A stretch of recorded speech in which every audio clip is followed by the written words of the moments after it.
pronto ingresemos. Según lo acordado, entonces, la próxima semana habría una pequeña evaluación sobre los temas que revisemos. La haríamos que al final de la clase, para incluir el tema que se va a ver la otra semana, ¿no? Para que sean los temas de dos clases de 15 días, ¿cierto? ¿O qué proponen? ¿Cómo la ven?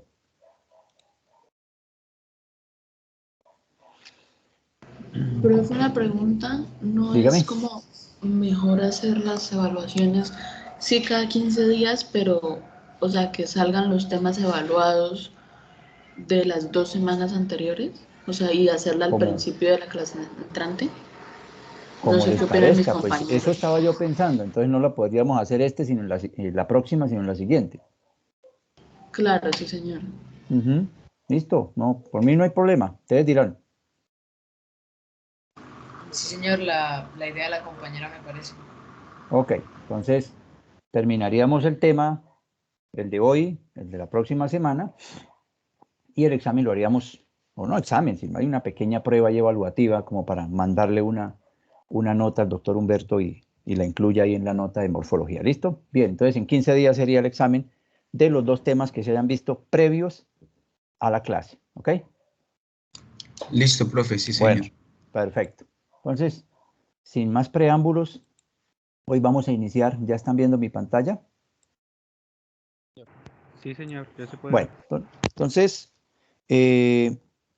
para nosotros hablar de la embriología como mecanismo, o como habíamos mencionado en la clase pasada, como el estudio de todo ese proceso de desarrollo embrionario, es decir, del desarrollo desde el cual la fusión de dos células empiezan a generar un nuevo ser, una nueva vida, una nueva persona que en el futuro va a convertirse en una nueva persona. Debemos entonces recordar de una manera muy somera de dónde han provenido esas dos células que se unen para poder generar esa nueva vida. Recordemos que durante los procesos de replicación celular, nosotros vamos a tener que revisar o tener que diferenciar mejor dos procesos bien diferentes. El proceso de replicación celular para las células corporales o autosómicas y el proceso de replicación para las células germinales, es decir, aquellas células que están destinadas o están desarrolladas para poder perpetuar la especie, es decir, para cumplir nosotros como seres vivos con esa fase del ciclo vital llamado la reproducción. Acordémonos que todo ser vivo nace, crece, se reproduce y muere. Entonces, dentro de ese proceso de la reproducción, dentro de esa fase que debemos cumplir nosotros como seres vivos, dentro de la reproducción, tenemos nosotros, bueno, no solamente nosotros, también todos los animales, incluso los vegetales, tenemos una serie de células especializadas para que cumplan con esa función. Y el objetivo, pues, de esa función, pues, es perpetuar la especie. De esa manera, entonces, se justifica o logramos evidenciar que debemos recordar cómo es el proceso para que se generen esas células germinales. El proceso mediante el cual las células germinales se preparan o se alistan para poder reproducir a la especie se denomina gametogénesis. Bien, en el caso particular nuestro, cuando nosotros hablamos de las células germinales primordiales, es en virtud, como les decía, a que todo el proceso de desarrollo embriológico arranca o empieza, como ya mencionamos, con el proceso de fertilización. ¿Y cuál es el proceso de fertilización? Es el producto o es el momento a partir del cual una célula germinal masculina y una célula germinal femenina se unen, se fusionan. En ese momento inmediatamente nosotros hablamos de la fertilización. Y a partir de allí es que la embriología empieza a revisar o a tratar de estudiar de alguna manera cómo es ese proceso de maduración. Bien.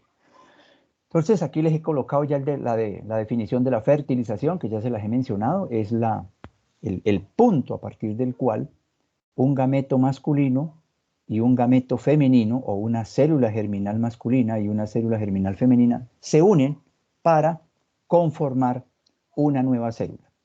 Esa nueva célula se va a llamar huevo o cigoto.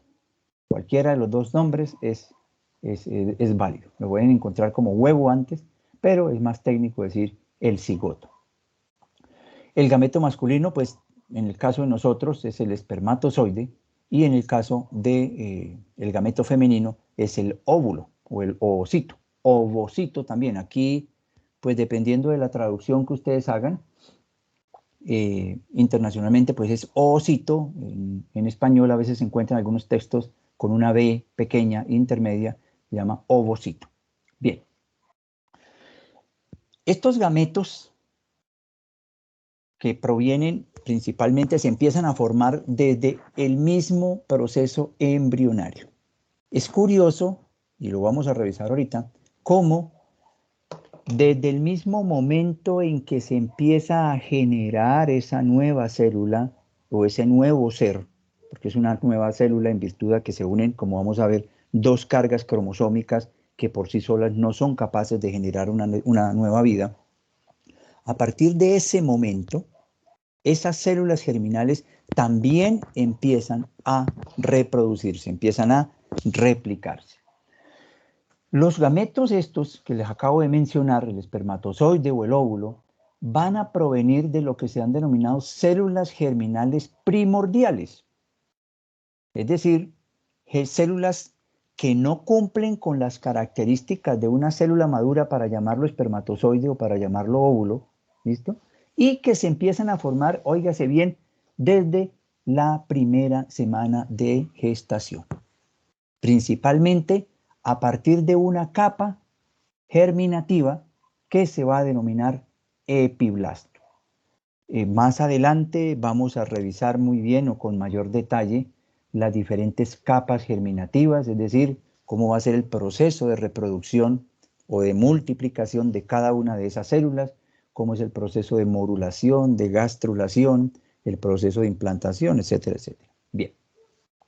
Ya en la segunda semana de gestación, entonces ya empieza un proceso mucho más marcado en donde estas células primordiales germinales empiezan a migrar hacia la pared de una estructura que se denomina el saco vitelino. Aquí podemos ver en estas gráficas ya una estructura de digámoslo así, de un embrión aproximadamente entre la primera y la segunda semana. Como ustedes pueden ver en su contenido programático, los detalles de cada una de estas semanas, pues lo vamos a ver con más. Pero aquí le estamos echando mano de esta gráfica para saber de dónde provienen estas células germinales. Usualmente hacia la segunda semana de gestación, lo que llevamos o lo que se lleva avanzado de esa fertilización es una estructura de estas características. Una estructura que básicamente va a ser un conjunto de células que conforman una estructura hueca dividida en dos partes.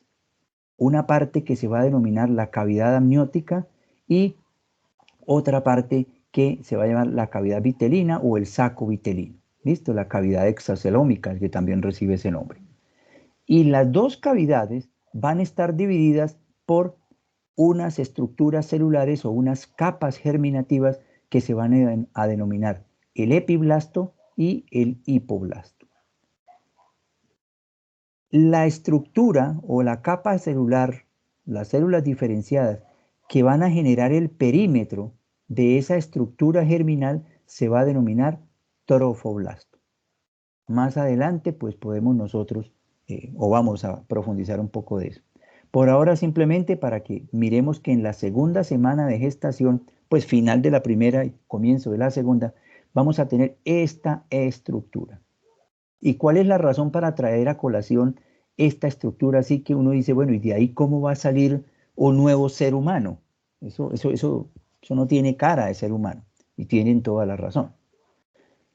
La razón para la cual estamos nosotros haciendo mención de esto es porque precisamente de esta estructura que vemos acá, que es el epiblasto, es decir, la capa celular que tapiza la cavidad amniótica, es de donde van a provenir las células germinales primordiales, las cuales van a ser determinantes en la producción o en la creación de todo el aparato reproductor, ya sea masculino o ya sea femenino.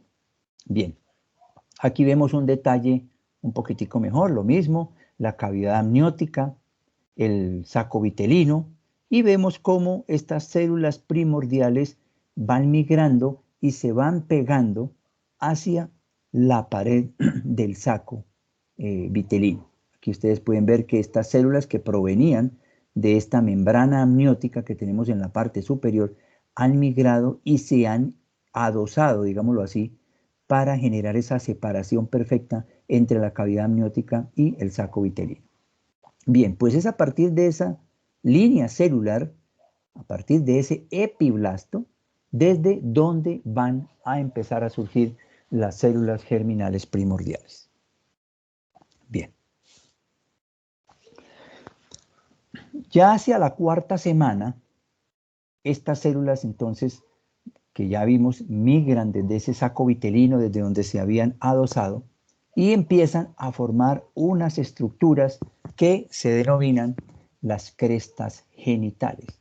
Es decir, van a ser las estructuras embriológicas a partir de la cual se van a empezar a desarrollar los órganos genitales. Entonces vemos aquí cómo estas células germinales primordiales, acá las vemos, digámoslo así, pintadas o resaltadas en rojo, empiezan a migrar, ¿listo?, hacia conformar una estructura que ustedes se pueden dar cuenta queda ligeramente posterior a lo que es la alantoides o lo que va a convertirse posteriormente en el cordón umbilical. Entonces vemos el saco amniótico, el saco vitelino, vemos cómo ese epiblasto y ese hipoblasto ya empiezan a conformar o a cambiar su forma, y vemos que esas células tratan de formar como un pequeño gusanito. Y miramos aquí, me devuelvo a la lámina anterior, no me deja volverme a la lámina anterior, aquí la ven. Miren cómo empieza una simple línea celular que vemos acá, el epiblasto, empieza a conformar una estructura que pues todavía pareciera no tener forma humana, pero que si ustedes hacen uso de su imaginación, esta parte superior o esta parte rostral de ese embrión tiende a ser la cabeza o va a ser a partir de la cual empiezan a darse las cabezas o la cabeza, y vemos cómo hay una especie de, ahí ya empieza como si esto fuera un ojo y aquí como si esto fueran las extremidades superiores y luego una estructura alargada que es lo que posteriormente va a terminar siendo la columna vertebral, una cola de ese epiblasto y posteriormente pues ya va a tomar una forma mucho más humana. Aquí ya vemos, por ejemplo, un detalle, entonces este es el mismo dibujo de la lámina anterior, pero en lo que nos interesa ahorita es recordar que estas células germinales empiezan a ubicarse hacia la parte de abajo, hacia la zona caudal de esa línea celular, y de esa manera ya poco a poco empiezan a generar lo que se denomina la cresta genital. Si hiciéramos un giro de eso, de esta partecita, y lo ampliáramos, aquí podemos ver cómo lo que tiene, o lo que habíamos visto que era la alantoides, que es lo que va a ser el cordón umbilical, vemos la unión de lo que va a ser, o lo que se denomina embriológicamente el intestino posterior, que es a partir del cual van a empezar a surgir el aparato digestivo. Aquí va a terminar siendo el ano, ¿listo? Y de aquí hacia arriba, pues seguirá toda la parte de acá que estamos viendo, como si fuera la columna, y en la parte superior, lo que tiene que ver con la cabeza. Aquí vemos lo que posteriormente va a terminar siendo la médula, o lo que es la notocorda, la médula espinal. Bueno, pues lo que nos interesa es, mire, aquí las células que vimos, estas rojitas, aquí las vemos cómo empiezan a migrar y a acomodarse o a agruparse para conformar estas dos estructuras que están acá en color como rosadito. Y si ustedes se dan cuenta, son dos estructuras bilaterales que se denominan la cresta genital. Por debajo, como ustedes se pueden dar cuenta, posteriores a ellos están los mesonefros, que eso va a ser el resultado, o de allí se van a derivar lo que tiene que ver con el aparato urinario de la persona. Bueno, entonces estas crestas genitales es a partir de allí en donde se van a convertir, ya sean en testículos o en ovarios del feto cuando se dé su nacimiento. De esa cresta genital, aquí vemos en la semana 6, esa cresta genital, como ustedes se pueden dar cuenta, no nos va a permitir diferenciar si es un órgano reproductor masculino o si es un órgano reproductor femenino. En ese estadio, más o menos de la 6ª semana, los órganos que van a derivar de esa cresta genital conforman lo que se denomina una glándula o una gónada bipotencial, es decir, una conformación de células germinales que van a tener la capacidad de diferenciarse hacia una célula reproductora masculina o una célula reproductora femenina. Entonces aquí tenemos esta gónada bipotencial de la cual no podemos decir si va a ser un hombre o es una mujer. ¿De qué va a depender? Aquí en esta gráfica nos muestra cómo va a ser el desarrollo en el caso de que estemos hablando de un aparato reproductor femenino o en el caso de que estemos hablando de un aparato reproductor masculino. ¿Qué va a depender de que se convierta en un aparato reproductor femenino o en un aparato reproductor masculino? ¿Quién recuerda o quién cree tener de pronto alguna idea sobre eso? Eso depende, no me acuerdo específicamente. Yo sé que lo determina el espermatozoide, que si viene con carga X es femenino y Y es masculino, si no estoy mal. Bien, bien. Claro que sí. Lo va a determinar la carga cromosómica que tenga este nuevo embrión. ¿Listo? Recordemos que cuando nosotros nos conformamos de 46 cromosomas, es decir, 23 pares de cromosomas, de los cuales 22 son autosomas, 22 pares, y el último par son los cromosomas sexuales, que para el caso de la mujer deben ser 2 cromosomas X y para el caso del hombre deben ser 2 cromosomas Y. La carga genética del ovario o del óvulo es XX y la carga genética del espermatozoide es XY. Según eso, ¿quién determina el género o el sexo del embrión? Espermatozoide. Muy bien, el espermatozoide. ¿Listo? El ovario solamente va a poder aportar células germinales haploides con carga X. Solamente tiene XX. Mientras que el espermatozoide va a tener carga XY. Por lo tanto, si en el momento de la fertilización las dos células haploides que se unen van con carga X de la mujer, porque no puede aportar sino solo X, y el del hombre aporta otro X, pues el nuevo ser va a ser una mujer. Pero si lo que se aporta por parte del espermatozoide es un Y, pues el nuevo ser o la nueva persona va a ser un varón. Bien. Entonces, esa carga cromosómica es la que se va a encargar de diferenciar que sea una mujer o que sea un hombre. ¿Y cuál es el sentido? Es decir, ¿y cuál es la razón por la cual el hecho de que sea XX va a ser mujer o el hecho de que sea XY va a ser hombre? Básicamente porque la expresión genética de una carga cromosómica XX va a traer como consecuencia que haya una ausencia de esta proteína que se denomina proteína SRY. SRY traduce la proteína diferenciadora del sexo, principalmente para el caso de la mujer, esa carga genética no va a producir esta proteína SRY. Mientras que para el caso del hombre, sí se va a producir esa proteína SRY. Es una proteína, es un gen que se expresa y obviamente es el que va a generar la producción de mayor testosterona para que esta glándula gonadal, que es indiferenciada, que tiene la capacidad de migrar hacia una gónada masculina o hacia una gónada femenina, se vaya hacia un lado o hacia el otro. ¿Listo? Entonces, en el caso de la mujer, vemos acá que la corteza de las gónadas se va a convertir en un ovario porque no hay la presencia o el gen SRY. Mientras que en el hombre, la presencia de esa proteína sí va a direccionar que toda la corteza gonadal, que es una glándula bipotencial, se desarrolle en testículos. Bien, aquí vemos ya un poquitico más de forma como humana, digo yo, porque ya vemos, ¿se acuerdan que en la lámina anterior, mire, me devuelvo, aquí hablábamos de los mesonefros, que es esta estructura posterior que se encuentra de la cresta genital? Ya en esta nueva lámina vemos cómo de esos mesonefros se ha convertido o se ha empezado a desarrollar estos riñones primordiales o estos riñones primarios. Bien.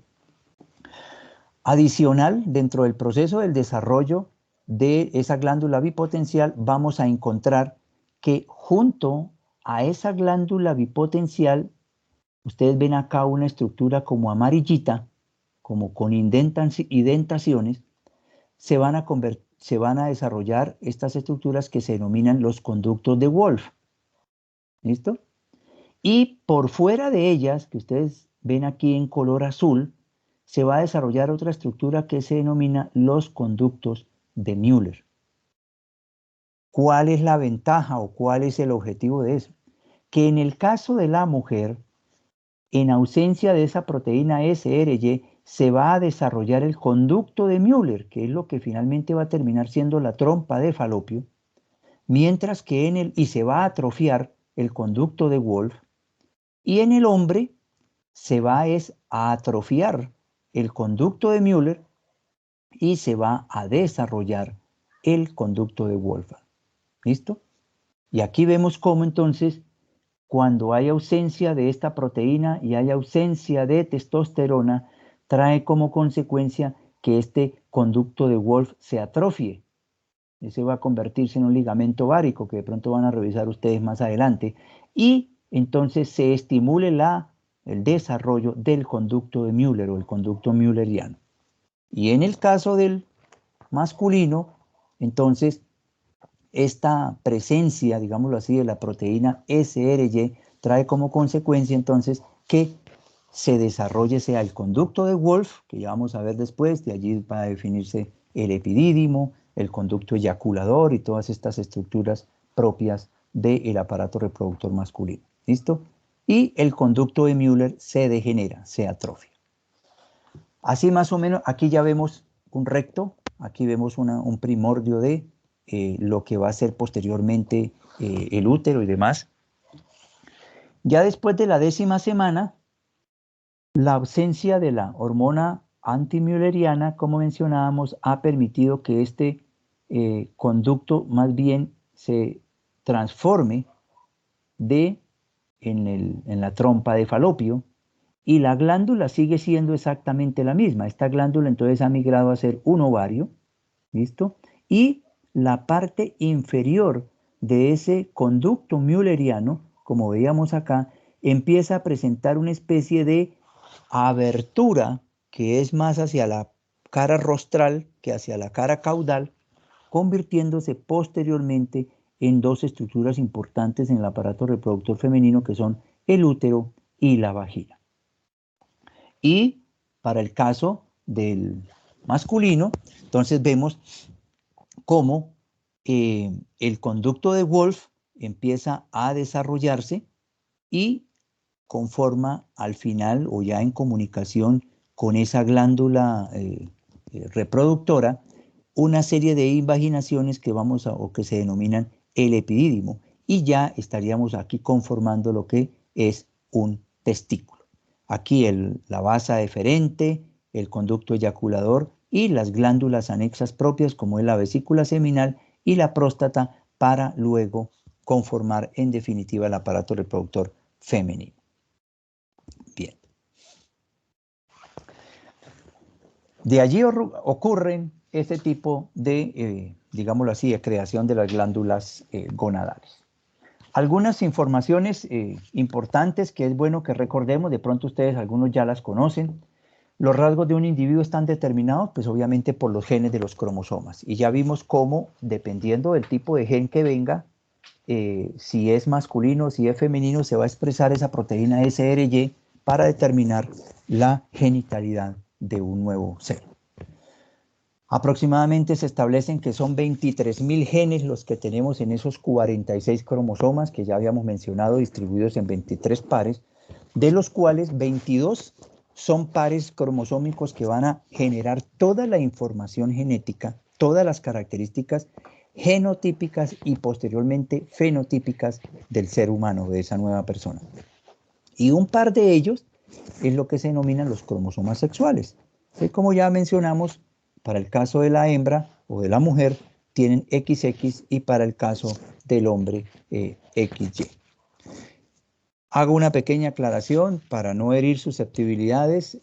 Si alguno no se siente identificado con alguno de estos dos géneros, porque por ahí hay casos que porque no se les, que se denominan no binarios, me disculpan, pero pues estamos hablando desde el punto de vista embriológico y pues ya la creencia, si alguien se siente ofendido porque no se identifica como hombre o como mujer, pues le presento mis disculpas si se llega a incomodar, pero pues biológicamente pues no tenemos ningún otro tipo de género.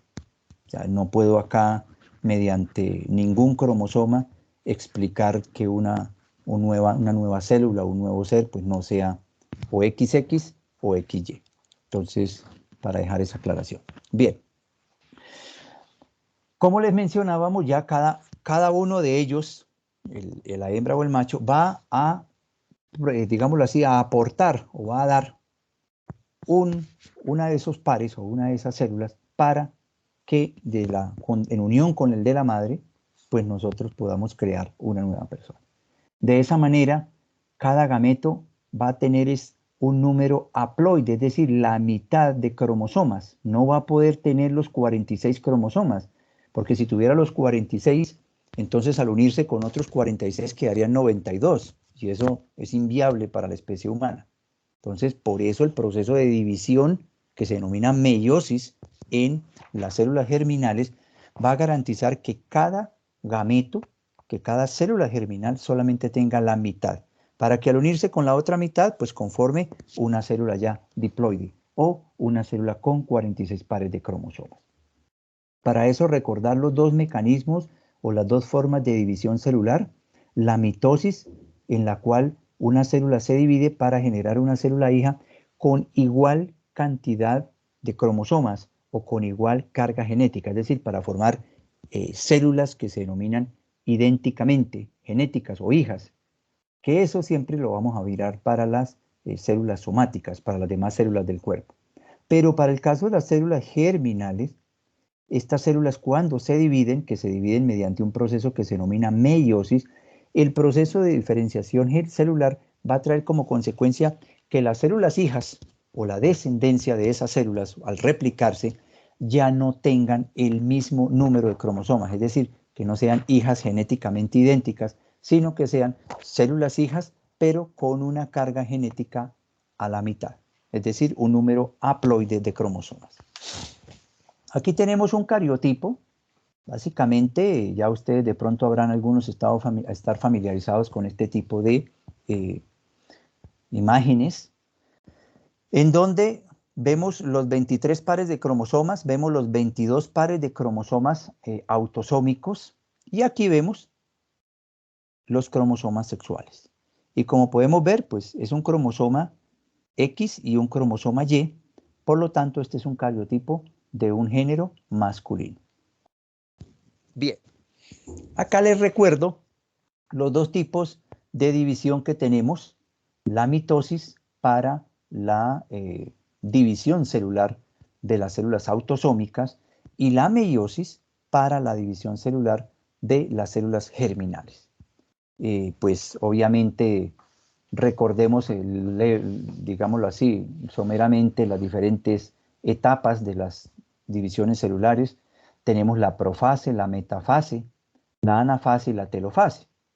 Básicamente en la profase pues es la duplicación de estos cromosomas y luego en la metafase la ubicación de esos cromosomas en la zona ecuatorial, le dicen así, de la célula. Y ya en la anafase empieza la migración de estas, digámoslo así, de estos cromosomas que ya están duplicados y se va cada uno para un extremo.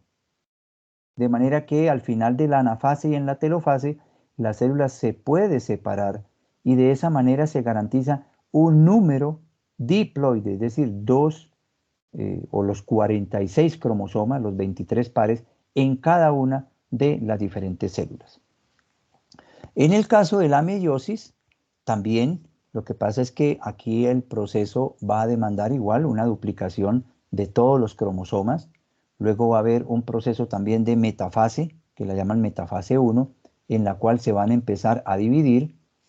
Y luego hay un proceso, cuando se termina la metafase 1, en la cual aquí ya la división que se ha generado son los cromosomas, van a quedar cromosomas ahomólogos y se van a dividir o se van a separar hacia los diferentes polos.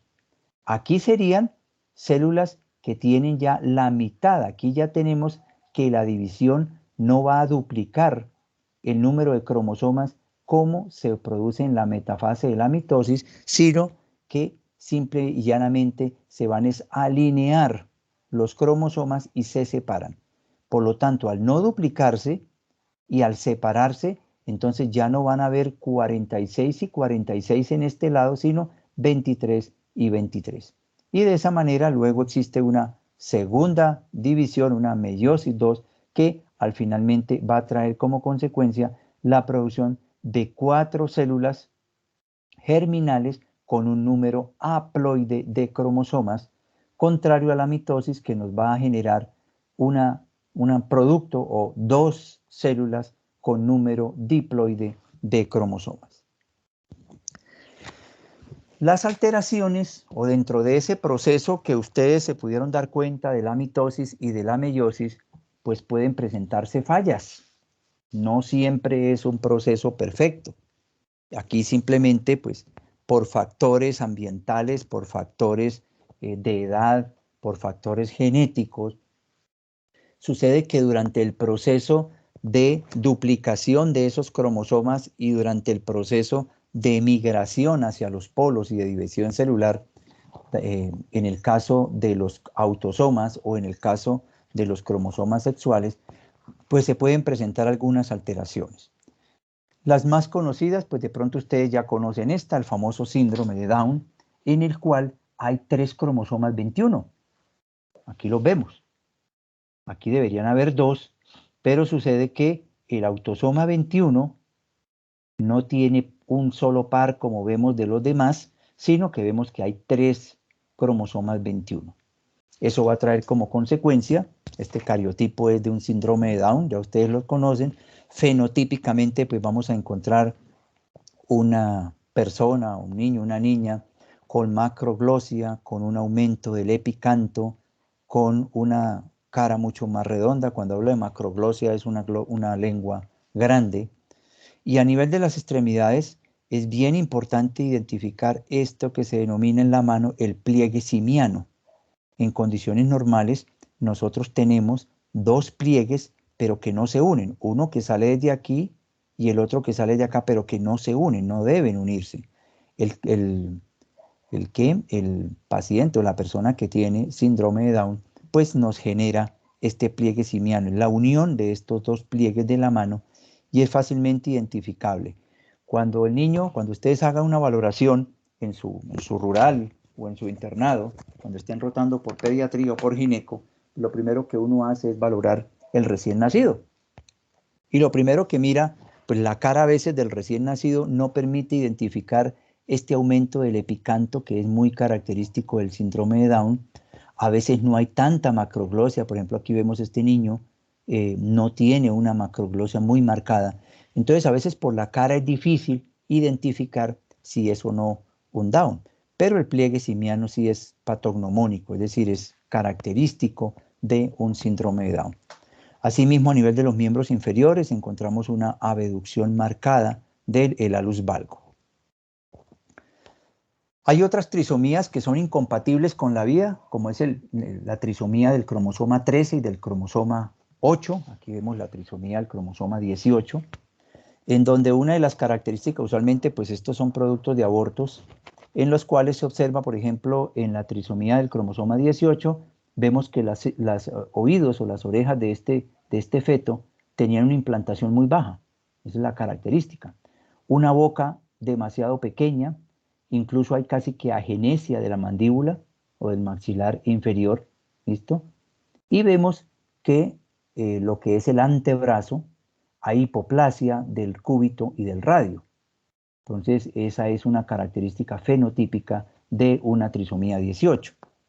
Aquí vemos otra malformación fetal, producto de una alteración cromosómica, que es la trisomía pero del cromosoma 13, en donde vemos que hay una completa fisura del paladar, hay, digámoslo así, no hay separación, no hay apertura del pliegue ocular, por lo tanto no hay manera de que se puedan abrir, este niño sería ciego. Vemos que incluso no hay, o hay una implantación muy baja y hay una hipoplasia del pabellón auricular, y lo más importante es que hay una especie de anencefalia, es decir, una disminución. Aquí, aunque tenemos una frente muy marcada, no pude encontrar una foto en donde lo pudiéramos ver de lateral, pero esto trata de disminuir su tamaño y achatar en la parte posterior el cráneo. Entonces hay una alteración también en el desarrollo del cerebro. Y como ustedes pueden ver, pues no hay desarrollo de los ojos. Hay otros síndromes, como es el síndrome del Klinefelter, en donde obviamente pues se da en género masculino, pero que tienen un agregado del cromosoma X. El cariotipo de ellos es 47XXY, es decir, hay un X de más. Y como ustedes se pueden dar cuenta, pues es un hombre o una persona de género masculino, pero que en virtud a este cromosoma X adicional, va a traer una especie de características femeninas, como son menor cantidad de vello corporal y un aumento del tamaño de los senos, o de la glándula mamaria, mejor. En el caso del síndrome de Turner, que es un cariotipo 45X0, en donde aquí vemos que el X no está, pero no hay ni X ni Y, usualmente pues tiene más características femeninas porque no hay o el otro que sea masculino o el otro que sea femenino, y siempre lo vamos a ver en mujeres, que son mujeres que se van a caracterizar por una talla baja, por una implantación baja del cabello, por escápulas aladas, un tórax ancho. Vamos a ver estos pliegues aquí a nivel del cuello que ustedes pueden ver. Estos pliegues son típicos del famoso Pterygium coli. Vemos las escápulas aladas. Vemos que son personas con gran cantidad de lunares, ¿listo? Hay displasia de las uñas, las manos van a tener unos dedos mucho más cortos, como mucho más, como decimos vulgarmente, como porronudos, más corticos, y va a presentar disgenesias gonadales, o a veces no hay un adecuado desarrollo de las gónadas, en este caso de los ovarios, por lo tanto va a tener alteraciones de su ciclo menstrual y va a tener problemas para la reproducción en la edad adulta, ¿no? Bien. Tenemos el famoso síndrome de la superhembra, que se llama así, que son 3X, 47 triple X, en donde vemos que es una mujer porque tiene características cromosómicas sexuales XX, pero se le ha agregado otro cromosoma X. Básicamente las características es que es una persona o una mujer que tiene unas características muy casi que normales. Solamente pues hay algunas características que puede ser que su estatura va a estar por encima del percentil 75, es decir, son mujeres sumamente altas, un epicanto bastante marcado, hay una clinodactilia, que es una pequeña, digámoslo así, deformidad de los dedos, va a presentar hipotonía o malformaciones geniturinarias. En casos muy severos, pues puede presentar trastornos convulsivos o temblor intencional. Algunos pueden presentar displasia congénita de cadera y fallo ovárico precoz, es decir, no hay un adecuado desarrollo de este órgano reproductor. Pero en términos generales son mujeres muy altas, con una contextura bastante particular, que tienden a ser como jorobaditas, pero el resto no tienen ninguna otra característica así como anormal. Bien, en cuanto al proceso de maduración de estas células, entonces, el proceso de maduración del óvulo se llama ovogénesis y es la maduración desde una estructura primaria cuando se nace, que se denomina ovogonia u oogonia, hacia el ovocito. Bien, ese proceso, como ya hemos visto, va a iniciar antes del nacimiento y a través de la mitosis, y al terminar el tercer mes, pues se van a acumular nuevamente en estas células germinativas. La mayoría de las ovogonias, ya cuando el embrión tiene esa carga o esa ausencia de la proteína SRY, va a empezar a generar unos procesos de división celular, principalmente en la meiosis 1, que van a formar los ovocitos primarios. Estos ovocitos primarios son los que posteriormente se van a convertir en ovocitos secundarios y luego ya en ovocitos maduros. Se ha estimado que en promedio un embrión mujer puede tener hasta 7 millones de ovogonias, pero la gran mayoría de ellas mueren o se vuelven atrésicas. Solo los que se convierten en ovocitos primarios es el que en últimas va a poder desarrollarse gracias a la presencia de unas células epiteliales que conforman lo que se denomina el folículo primordial. Este folículo primordial entonces va a garantizar que este ovocito primario sí sea uno de los ovocitos que posteriormente pueda migrar o pueda evolucionar hacia un óvulo. Se considera que al momento de nacer, los ovocitos primarios entran en un estado como de quietud, como de, lo llaman de quiescencia, que se denomina el estado de diplotén. Es un estado como de silencio, no se desarrollan, como que quedan en un estado de descanso, de reposo permanente. Aproximadamente 600.000 a 800.000 ovocitos primarios son los que se pueden calcular que están en las células germinales femeninas, los cuales muchos involucionan y solo aproximadamente se calcula que 40.000 pueden llegar a la pubertad y de los cuales solo 500 van a ser ovulados. Aquí vemos un segmento de los diferentes estadios según el mes de gestación. Aquí vemos en el cuarto mes, en el séptimo mes y al momento del nacimiento. Aquí vemos en el cuarto mes cómo a partir de las primeras divisiones meióticas o la profase 1, las primeras divisiones meióticas, no se empieza a conformar los ovocitos primarios. Y de estos ovocitos primarios, pues son los que posteriormente empiezan a convertirse ya en ovocitos primarios, pero en estado de profase, y ya estos ovocitos primarios en el estado de profase, cuando nacen, como dijimos, están rodeados de estas células que se denominan foliculares, células foliculares, y entran ya en ese estado de reposo o en ese estado de descanso que se denomina estado de diplotén. En la medida en que esas células foliculares van evolucionando o van, digámoslo así, desarrollando, aquí vemos un folículo primario, estas células foliculares van a convertirse posteriormente en una capa celular de características cuboides, por debajo de la cual se va a generar una lámina celular denominada la famosa zona pelúcida. ¿Listo? Bien. Aquí vemos ya ese folículo primario. ¿Sí? ¿Perdón? Pues según puede pasar a trazar dos láminas. ¿Listo? Sí, ahí dice que donde solo 500 serán ovulados y eso Ujú. pues por mes sería aproximadamente como 41 años Sí, eh, en lo que se puede ovular. Entonces, más o menos, pues si decimos que una mujer entra a los 13 años a la pubertad con 41, diría uno no, como hasta los 50 años podría quedar embarazada, cosa que es así, sí, pero yo claro. tengo una pregunta y es que ¿por qué dicen que es malo tener el primer bebé después de los 35 años? Siempre lo he escuchado, Claro. pero no sé exactamente por qué. Ajá, mire, una de las principales factores, digámoslo así, causantes de complicaciones en el embarazo es el inicio de la maternidad en estadios ya, digámoslo así, mayores, tanto para la mujer como para el hombre. Recordemos que todo esto es producto de divisiones celulares y procesos de maduración.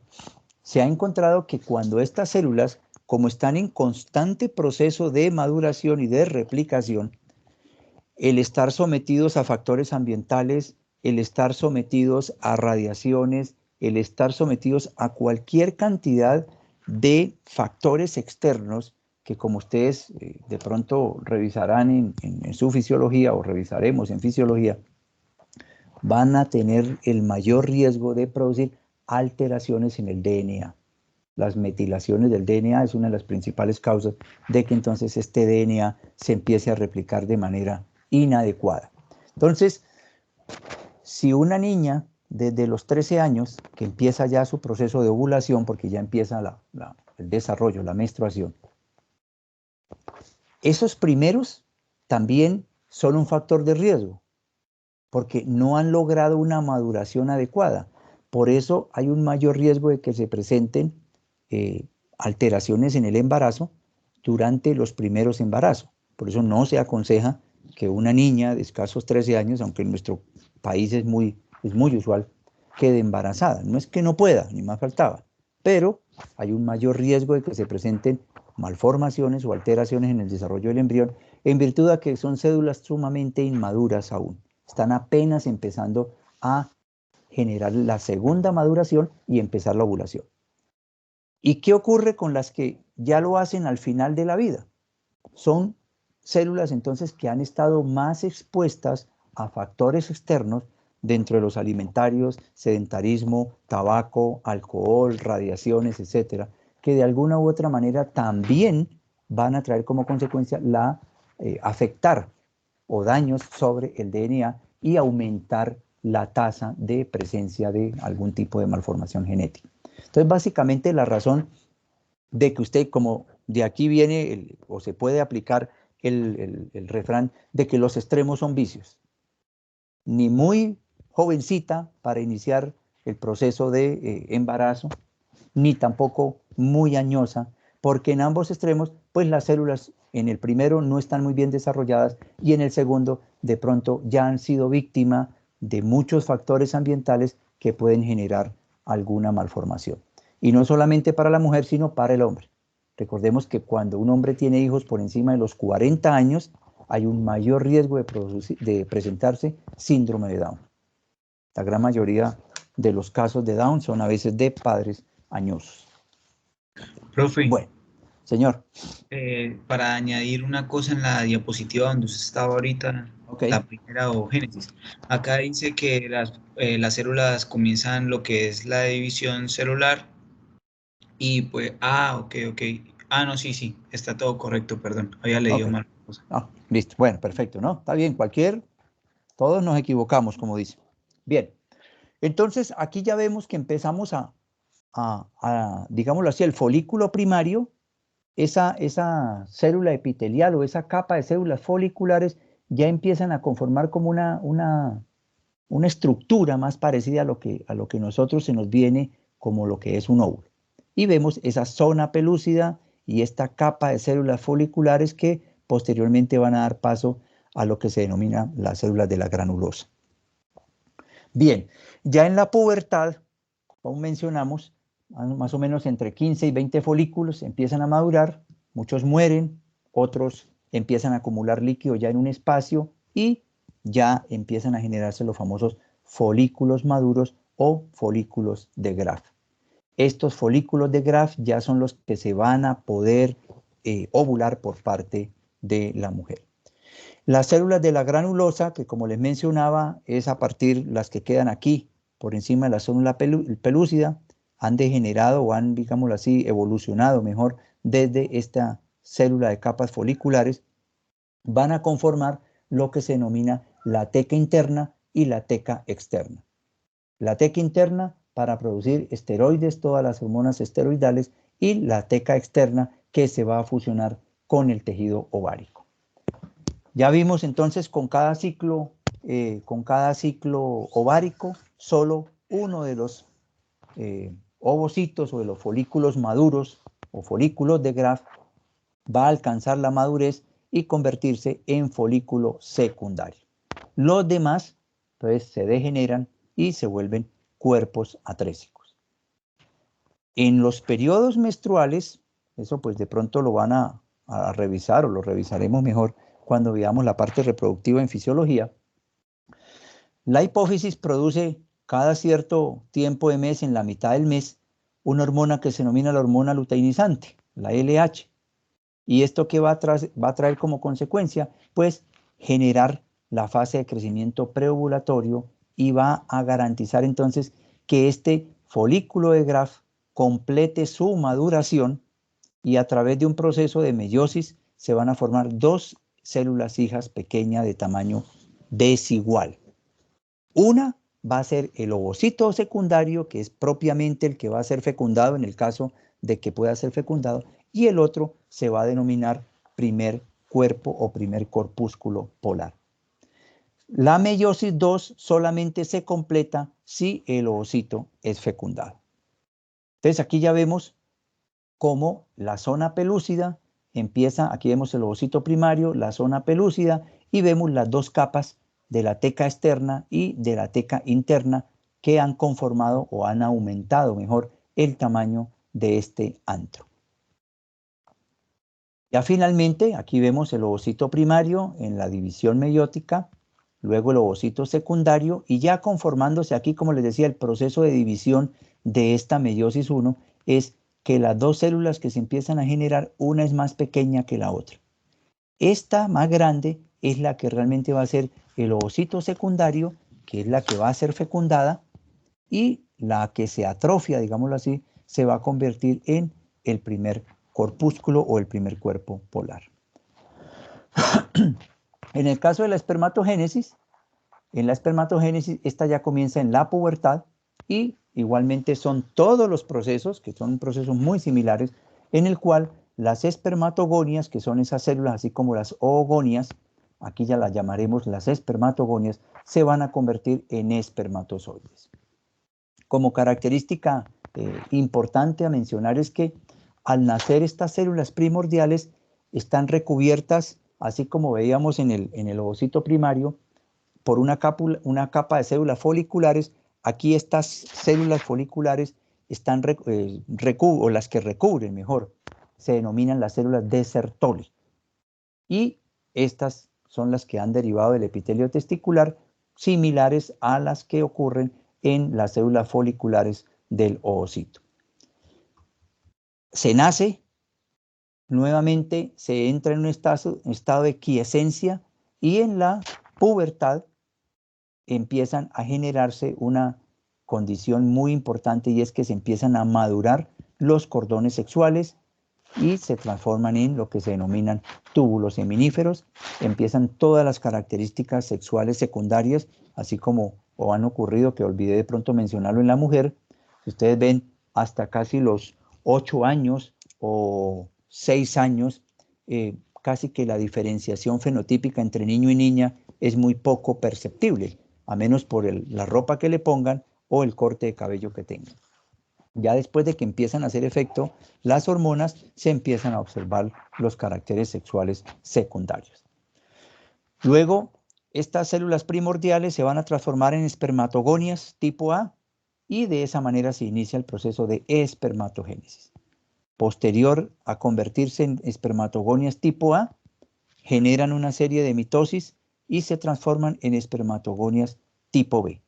Y luego de estas espermatogonias tipo B se van a formar los espermatocitos primarios. Y como les mencionaba, luego posterior a esto entran igual que en el caso de los ovocitos en un periodo de profase y se van a convertir en espermatocitos secundarios y finalmente en espermátides. Aquí vamos a ver cómo es el proceso de los productos de la meiosis durante el proceso de la espermatogénesis. Vemos una espermatogonia, luego entran en ese periodo de reposo muy similar al que observamos en la ovogénesis y después de que ocurre la primera división meiótica se transforma en espermatocito secundario. Luego viene la segunda división meiótica y se van a convertir en espermátides. ¿Cuál es la diferencia entre un espermátide y un espermatozoide? Pues la presencia de la cola, la presencia del flagelo. Aquí vemos cómo esta célula primordial está recubierta muy similarmente a como ocurría con el ovocito primario, como la ovogonia. En vez de ser células foliculares como ocurre en la ovogonia, aquí las vemos que son las células de Sertoli. Y aquí vemos cómo es al interior de estas células de Sertoli, vemos el núcleo de esas células de Sertoli, empieza todo el proceso de maduración de la espermatogénesis. Vemos cómo desde una espermatogonia vamos a pasar a espermatocitos primarios, a espermátides y finalmente a espermatozoides. Como ustedes pueden ver aquí, la principal diferencia entre espermátides y espermatozoides pues va a ser la presencia de un flagelo característico del espermatozoide. Perdón, ¿qué horas son? Que no se nos vaya a pasar la hora, ya nos quedan 2 minuticos. Aquí vemos las diferentes divisiones desde la espermatogonia, que ya las habíamos mencionado, hasta las espermátides. Y luego estas espermátides también les pueden encontrar en algunos textos alguna diferenciación o alguna subclasificación. Y le llaman espermátides primarias y luego espermátides tardías. ¿Cuál es la diferencia? En que ya la espermátide tardía ha liberado unos cuerpos residuales, que ustedes observan acá, que van a ser desechados y solamente van a dejar el espermatozoide propiamente dicho como lo conocemos, un acrosoma, un cuerpo, un cuello y el flagelo para su adecuado desplazamiento. En el caso de la espermatogénesis, igual como ocurría con la ovogénesis, es regulada por la LH, que es una hormona hipofisiaria, que se va a reunir o se va a acoplar con las células de Leydig. Y al acoplarse a las células de Leydig, en el caso del aparato reproductor masculino, va a estimular la producción de testosterona y de allí estimular la espermatogénesis y los factores fenotípicos o los rasgos fenotípicos secundarios propios del hombre, contrario a que si era en la ausencia de la SRY, característicos de la mujer. En la mitad o en la primera etapa del ciclo ovárico, pues obviamente hablábamos o van a hablar ustedes de la FSH, la hormona foliculante o folículo estimulante, que es la que me va a preparar el útero, etcétera, etcétera. Pues no les quiero todavía entrar en ese tema, pues pero de todas maneras ustedes de pronto en su bachillerato han hablado de este tema. Pero la hormona folículo estimulante también se hace necesaria en los hombres para que actúe sobre las células de Sertoli y produzca andrógenos, que son las propias hormonas masculinizantes, contrario a las que produce en las mujeres, que son los estrógenos. El producto final de la espermiogénesis va a ser, como les mencionaba, la formación del acrosoma, la condensación del núcleo, la formación del cuello en esta parte media y finalmente la formación de la cola.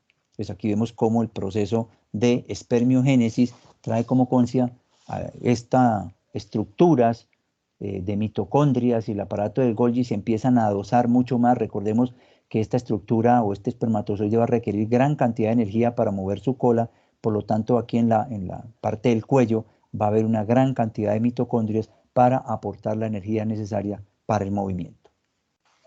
Bien, lo que alcancé son clases casi que como contrarreloj, porque es una horita nomás pues, para revisar tanto tema. No podemos nosotros sino revisar estrictamente lo necesario. Entonces, muchachos, ya son las 9. Cualquier pregunta voy a organizar tan pronto me organicen las asesorías. Si alguno quiere, pues me puede escribir a través del monitor o a través del correo, pues yo voy a asignar un horario de asesorías, pero pues obviamente ustedes me pueden contactar en cualquier momento. Simplemente pues que necesito definir una franja de horario de atención para las clases o de asesorías, pero el estudiante que no pueda en ese horario, pues ni más faltaba, me puede mandar un correo y con mucho gusto le contesto las dudas. ¿Listo, muchachos? ¿Alguna pregunta, algún comentario? Sí, señor. Una preguntita. ¿De casualidad usted nos va a facilitar este material a través Sí, de... yo les voy a dejar el vínculo para las diapositivas, no hay ningún inconveniente. Listo, sí, señor. Muchas gracias. Ok. Bueno, muchachos, ya tengo esperando al otro grupo, entonces cualquier cosita, quedo ahí, como dicen, a la orden, ¿oyeron? Nos veremos el próximo jueves. El Listo, próximo profe, jueves gracias. vamos a ver Buen día. Listo, la profe, primera muchas semana.